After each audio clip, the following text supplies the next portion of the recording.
Thibaut InShape évincé du Fight à cause de son bord politique? Je vous explique. Salut les gens d'internet. Le 7 décembre, à Paris La Défense Arena, Billy a enfin pu monter sur le ring. Il a affronté Greg MMA lors de son événement Fight après plusieurs mois de préparation. Mais malheureusement pour lui, il n'est pas sorti victorieux de ce combat. C'est Greg MMA qui l'a emporté et est reparti avec une jolie ceinture. Lors de son discours, il a révélé qu'il n'était pas celui que Billy devait affronter à l'origine. Et il a fait preuve de beaucoup de courage, parce qu'à la base, vous saviez, il devait combattre Thibaut InShape.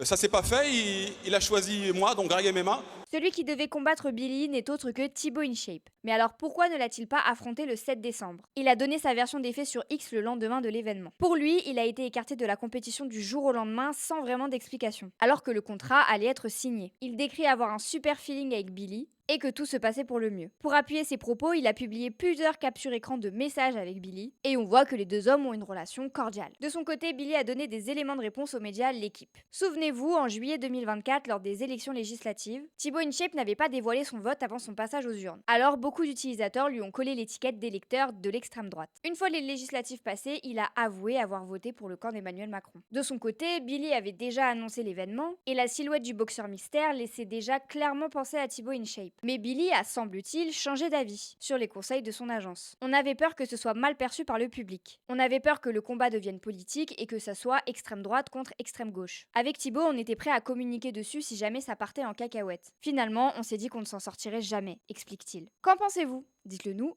en commentaire.